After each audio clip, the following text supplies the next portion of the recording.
கர்த்தரை ஸ்தோத்திரம் பண்ணோம்மா. உண்மையா நம்ம கூட அவர் வருவாரு. நீங்க வரும்போது நீங்களா வந்திருக்கலாம், போகும்போது உங்களோட வருவாரு.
உண்மையாகவே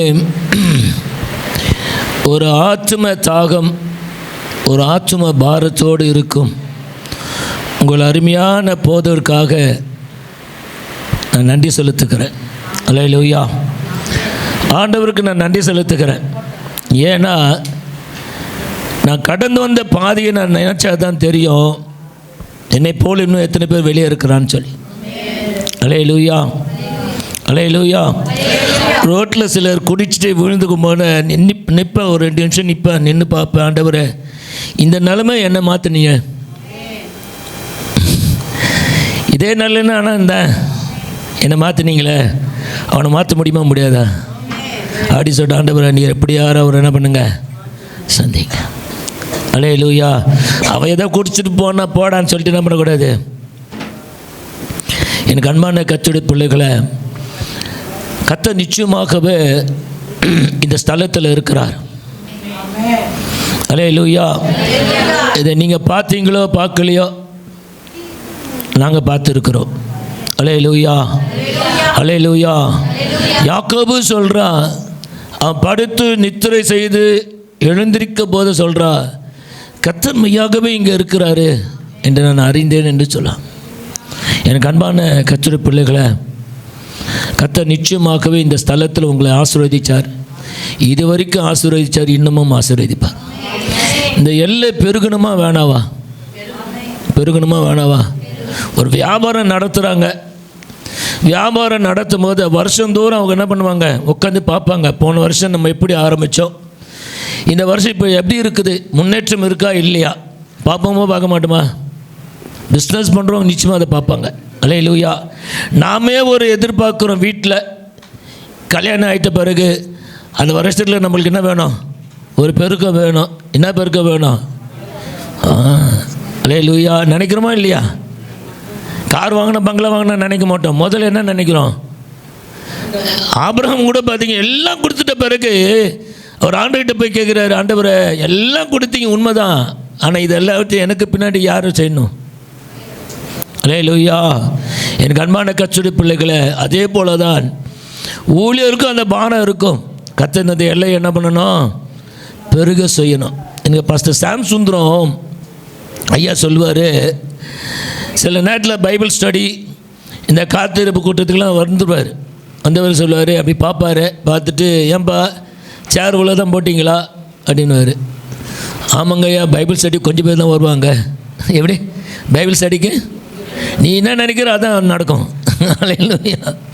அவர் சொல்லுவார், நீ சேர் அதிகமாக போட்டினா ஆண்டு சேர் நிரப்பத்துக்கு என்ன பண்ணுவார், நீயே என்ன பண்ணிட்ட. அல்லேலூயா. ஒரே ஒரு வசனம், இதை ஒரு வாக்கு தத்துவமாக நீங்களும் எடுத்துங்க, அதுக்காக ஜபிங்க. கர்த்தர் நிச்சயமாக இந்த எல்லையை பெரிதாக்குவார். ஏசாயா தீர்க்கதரிசனத்தின் புத்தகம் 54ஆம் அதிகாரம் 2-3 வசனத்தை யாரோ ஒருத்தர் வாசிங்க. அல்லேலூயா. பிள்ளை பெறாத மலடியே, 2-3. உன் கூடாரத்தின் இடத்தை விசாலமாக்கு. உன் வாசஸ்தலங்களின் திரைகள் விரிவாகட்டும். தடை செய்யாதே. உன் கயிறுகளை நீளமாக்கி உன் முளைகளை உறுதிப்படுத்து. நீ வலதுபுறத்திலும் இடதுபுறத்திலும் இடங்கொண்டு பெருகுவாய். அல்லேலூயா. இதுதான் சபைக்கு கத்தனைக்கு நான் இங்க இருக்கும் போது எனக்கு சொன்ன வார்த்தை. அல்லேலூயா. முன்னால ஒரு கண்டிஷன், பின்னாடி வாக்குத்தத்தம். இதுதான் சபைக்கும் உங்களுக்குமே. அல்லேலூயா. என்ன சொல்றாரு? உன் கூடாரத்தின் இடத்தை என்ன பண்ணு, நீ விசாலமாக்காம அது என்ன பண்ண முடியாது, அது விரிவாகாது. அல்லேலூயா. அடுத்தது சொல்றாரு, உன் வாசஸ்தல திரைகள் என்ன பண்ணட்டும், விரிவாகட்டும். தடை செய்யாதே. அப்ப தடை செய்யறது யாரு? சத்துரு கிடையாது. அல்லேலூயா. பிசாசு நம்ம தடை செய்யறது இல்லை, நாமே நமக்கு தடையா இருக்கிறோம். அல்லேலூயா. ஏன் காட்டுறேன் பாருங்க. அல்லேலூயா. அவர் அங்க சொல்றாரு, உன் தெரிஞ்சவங்க சொல்லுங்களேன், சொல்லுங்க தெரிஞ்சவங்க. உன் கயிறுகளை நீளமாக்கு. முதல் கண்டிஷன், நான் ரெடி. ஆண்டவர் சார், உன் இடத்தை விசாலமாக்கிறதுக்கு நான் ரெடியா இருக்கிறேன். உன் கயிறுகளை நல்லா பார்த்தீங்க. காத்தடி விடுற பழக்கம் இருக்கா? நம்ம கையில் எவ்வளோ நூல் இருக்குதோ அவ்வளோ தூரம் மேலே போவோம் காத்தாடி. கயிறு உள்ளோண்ட வச்சுட்டு அவெல்லாம் மேலே போகிறான், அவெல்லாம் இவ்வளோ தூரம் போயிட்டானே இப்படியே ஆடிட்டே இருந்தால் என்ன பண்ண முடியும்? அப்போது உன் ஜபம் நீளமானீங்களா? நம்புறீங்களா? கர்த்தர் உங்கள் நம்பிக்கையை ஆசீர்வதிப்பார். அல்லேலூயா. அல்லேலூயா. நம்ம நேரடிய செய்திக்கு போகும். எடுத்து வாசிங்க. நாகும் புத்தகம் பக்கம் 1081. நாகும் 1ஆம் அதிகாரம் வாசிங்க. 7ஆம் வசனத்தை வாசிங்க.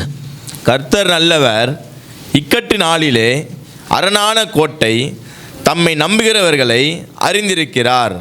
நல்லா பார்த்துங்க. மறுபடியும் வாசிங்க. கர்த்தர் நல்லவர், இக்கட்டு நாளிலே அரணான சுனை, தம்மை நம்புகிறவர்களை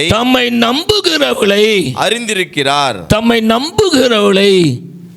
அவர் அறிந்திருக்கிறார். ஆமென். அல்லேலூயா. எனக்கு அன்பான கர்த்தருடைய பிள்ளைகளே, இந்த காலை வேளையில் ஆண்டவர் சொல்றாரு, என்னை நம்புகிற உன்னை நான் அறிந்திருக்கிறேன். மனைவி சொல்லுவாயா, உன்னை நம்பி நான் வந்தேயா, உன்னை நம்பி தான் நான் வந்தேன். இன்னும் என்னை நீ புரிஞ்சிக்கலையா, இன்னும் நீ என்னை என்ன பண்ணல, அறிஞ்சிக்கலையே. அல்லேலூயா. ஆனால் கர்த்தர் சொல்கிறாரு, தம்மை நம்புகிறவர்களை அவர் அறிந்திருக்கிறார். அல்லேலூயா. எனக்கு அன்பான கர்த்தருடைய பிள்ளைகளை, கர்த்தர் நம்மை அறிந்திருக்கிறார். யார் நம்மளை பற்றி தெரியுதோ தெரியலையோ, அல்லேலூயா, உங்களை குறித்ததான எல்லா காரியமும் 100 கர்த்தர் அறிந்திருக்கிறார். காரணம் என்ன கேட்டீங்கன்னா, அவ தான் உன்னை தாயின் கர்ப்பத்தில் உருவாக்கும் முன்னமே அறிந்தவர். அல்லேலூயா. அல்லேலூயா. எப்பங்க அறிஞ்சாரு? நீ இந்த உலக தோட்டத்துக்கு முன்பாகவே ஆண்டவர் உன்னை என்ன பண்ணியிருக்கிறாரு, அறிந்திருக்க. நீங்கள் வருவ, இந்த நாளில் நீங்கள் உட்காருவ, என்ன புடவை கட்டிட்டு வருவ, என்ன நினச்சி வருவ, எல்லாம் தெரியும். அல்லேலூயா. என்ன செய்தி உனக்கு இன்றைக்கி வரணும் அவருக்கும் தெரியும். அல்லேலூயா. எனக்கு அன்பான கர்த்தருடைய பிள்ளைகளை, ஏதோ நீங்கள் கேஷுவலாக வந்துட்டீங்கன்னு நினைக்காதீங்க. கர்த்தர் ஒரு நோக்கத்தோடு கர்த்தர் உங்களை கொண்டு வந்திருக்கிறார். அல்லேலூயா. ஒரு நோக்கம் இல்லாமல் கர்த்தர் ஒருவரையும் என்ன பண்ணுறதில்ல, அழைக்கிறதில்ல. அல்லேலூயா. நல்லா தெரியும், இன்னார் இடத்துல இந்த காரியத்தை ஒப்பு கொடுத்தா நிச்சயம் அவனால் செய்ய முடியும் தெரியும். எனக்கு அன்பான கர்த்தருடைய பிள்ளைகளை, வேதம் சொல்லுகிறது, கர்த்தர் என்ன பண்ணுறாரு, தம்மை நம்புகிறவளை அறிந்திருக்கிறார். அல்லேலூயா. ஒரு சமயம் இயேசு என்ன பண்ணார்னா சமாரியாவுக்கு போனார். வாசிங்க யோவான் எழுதின சுவிசேஷம் 4ஆம் அதிகாரம். ஒரு அல்லேலூயா. ஆகையால் இயேசு சொன்னார், வருத்தப்பட்டு பாரம் சுமக்கிறவர்களே நீங்கள் எல்லாரும் என்னிடத்தில் வாங்க, நான் உங்களுக்கு என்ன பண்ணுறேன் சொல்லித்தான் இருக்கிறாரு. கேட்டு வந்தவங்க நிறைய பேர் இருக்கிறாங்க, கேட்காம பார்க்காம என்ன பண்ணுறாங்க. அல்லேலூயா. ஆகையால் தான் இயேசு சொன்னார், இதோ வாசப்படியில் நின்று நான் என்ன பண்ணுறேன், தட்டுகிறேன், உன் கதவை தட்டுறேன், தினமும் தட்டுறேன். அல்லேலூயா. ஒருவன் சத்தத்தை கேட்டு நீ கதவை தரதா. வெளியே கதவை தட்டும் போது நமக்கு திறக்கவும் முடியும், திறக்காம இருக்க முடியும். அல்லேலூயா. ஏன்னா இன்றைக்கெல்லாம் பார்த்தீங்கன்னா ஒரு ஒரு ஹோல்ஸ் ஒன்று வச்சுக்கிறாங்க, அதில் கண்ணாடி ஒன்று வச்சு அதில் பார்த்துக்கிறாங்க இல்லை. அதை பார்த்துட்டு சில பேர் வீட்டில் கேமரா கூட வச்சுருக்குறாங்க. அல்லேலூயா. சரி, இது தேவையில்லாத பீஸு போ அப்படியே. அல்லேலூயா. நான் கூட அப்படி தான் தள்ளுனேன். ஒரு ஊழியக்காரர் வந்து அன்பாக கேட்டார், தம்பி கொஞ்சம் கொஞ்சம் கொஞ்சம் என்ன பாரு, என் முகத்தை பார்த்து பேசுனார். போயா வர. அல்லேலூயா. எனக்கு அன்பான கர்த்தருடைய பிள்ளைகளை, இங்கே இயேசு சொல்கிறாரு அவளை பார்த்து, நீ பேசுகிறது யாரும் உனக்கு தெரிஞ்சா நீ அறிந்து இருந்தால் அல்லேலூயா அவர் உனக்கு ஜீவ தண்ணீரை கொடுப்பார். அல்லேலூயா. இன்றைக்கி ஏங்க நமக்கு மற்ற காரியத்தில் தாகம் வருது, அதை பார்க்கணும், இங்கே போகணும், அங்கே போகணும். இன்றைக்கி லீவா வரும்போது ஒரு பிளான் போட்டுரும். அப்பா அங்கே போகணும்ப்பா, அப்பா அந்த போகணுமா, அம்மா அங்கே போகணுமா. என்னப்பா பிள்ளைங்க ஓயாமல் சுற்றி வீட்டுக்குள்ளே வருது. ஒரு நாள் வெளியே போயிட்டு தான் வரலாமே, ஒரு நாள் கொஞ்சம் வெளியே போய் தான் வரலாமே. எப்போ பார்த்தாலும் அந்த பாஸ்டருக்கு வேலையில் உட்கார வச்சுறாரு. அல்லேலூயா. எனக்கு அன்பான கர்த்தருடைய பிள்ளைகளை, மற்ற எல்லாத்துக்கும் போனால் உங்களுக்கு செலவு, இங்கே வந்தால் செலவு இல்லை. அல்லேலூயா. மற்ற எங்கே போனால் உங்களுக்கு செலவு இல்லையா? உங்களுக்கு செலவு தான். போயிட்டு வந்த பிறகு அடுத்த நாள் பொண்டாட்டி சண்டை போட, எங்கே எதை வாங்கிட்டாங்க, இன்னும் நேற்று போனேன்ல, அப்புறம் என்ன இது நல்ல துணிங்கல்ல, எல்லாம் வாங்கி கொடுத்துட்டல. அவிசுவாசிகளும் விசுவாசிகளோடும் இணைக்கப்படாமல். அல்லேலூயா. எனக்கு அன்பான கர்த்தருடைய பிள்ளைகளை, வாசிங்க 1 கொரிந்தியர் புத்தகம்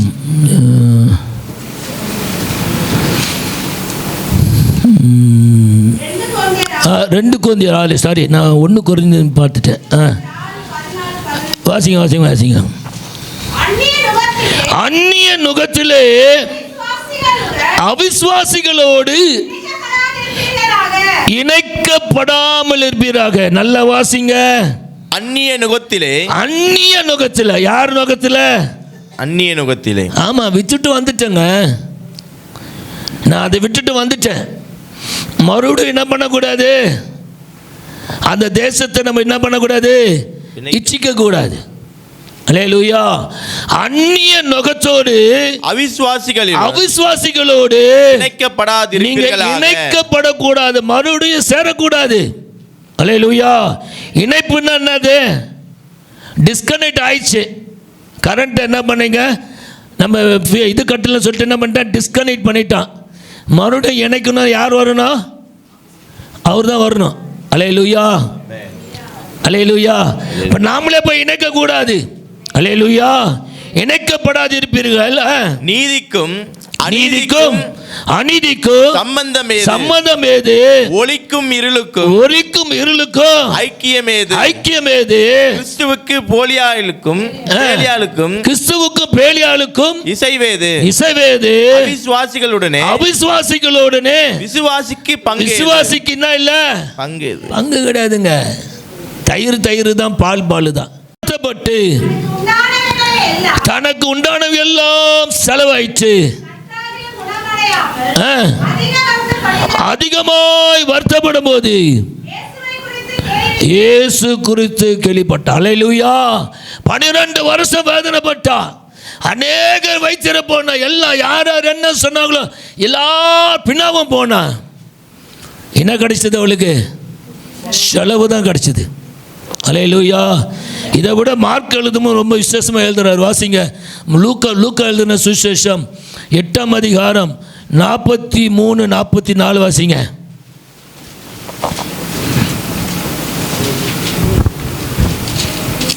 அப்பொழுது 12 வருஷமாய் பெரும்பாடு உள்ளவளாய் இருந்து ஆஸ்திகளை எல்லாம் விட்டு இருந்து எல்லாம் செலவாயிடுச்சு. அடுத்த வேலைக்கு என்ன இல்லை. அல்லேலூயா. அந்த நேரத்தில் வாசிங்க, ஒருவனாலும் சொஸ்தமாக்கப்பட முடியாத சூழ்நிலையில் அவருக்கு பின்னாக வந்து அதுதான் முக்கியம். யாருக்கு பின்னாடி போன? 12 வருஷம் நீ பட்ட வேதனை இன்றோட ஒளிந்து போயிடுச்சு. அல்லேலூயா. இன்னைக்கு தீர்மானம் பண்ணு, நான் இயேசுவுக்கு பின்னாக போவேன். இனி எந்த மனுஷனுடைய சத்தத்தை கேட்க மாட்டேன், யாருக்கு பின்னாக போக மாட்டேன். அவர் என்னை ஆசீர்வதித்தாலும் ஆசீர்வதிக்காவிட்டாலும் அவருக்கு பின்னாடி போவேன். ஊற்றிட்டாலாம் இருதயத்தை. அதை பார்த்த ஆசாரியன் கூட என்ன பண்றான்? யோசிக்கிறான், ஒரு குடிச்சிட்டு போலோ.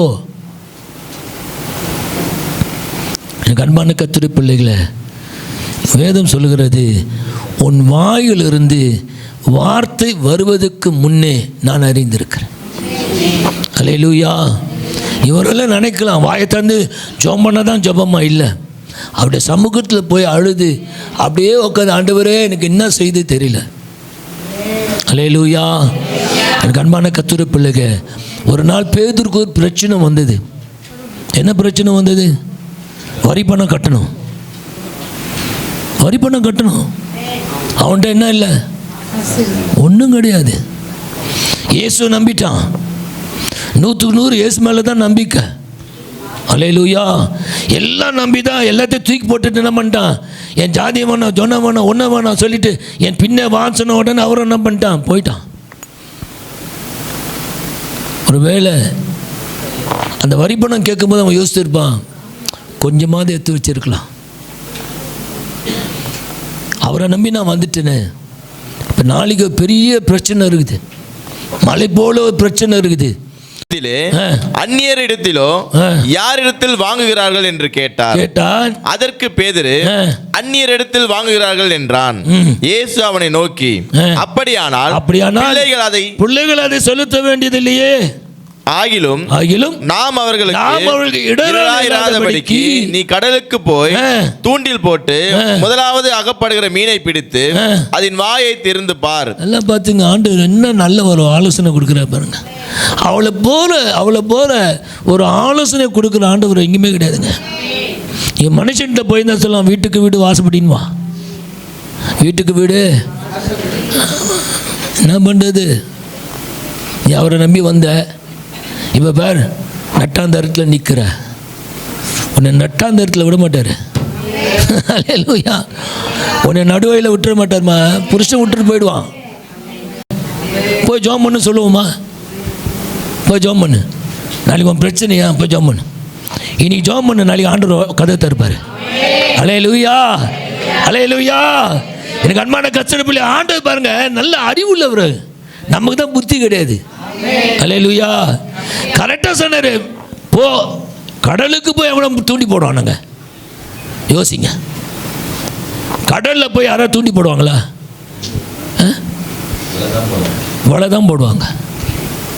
ஆனால் ஆண்டவர் சொல்றார், நீ கடலுக்கு போ, நீ தேவனிடத்தில் இப்படி இருந்தியே அப்படி இருந்தியே, உன்னை ஆராய்ந்து பாரு, நீ சோதிச்சு பாரு. ஏன் உன் வீட்டில் அக்கினி வந்தது? எதனால் வந்தது? பொண்டாட்டி விட சொல்லிட்டா, போட போய் சாவு. அல்லேலூயா. ஆனால் நான் போகிற வழி என்ன செஞ்சான்னு தெரியல. ஜபம் பண்ணா இவன் பொண்டாட்டி செத்துடுச்சு.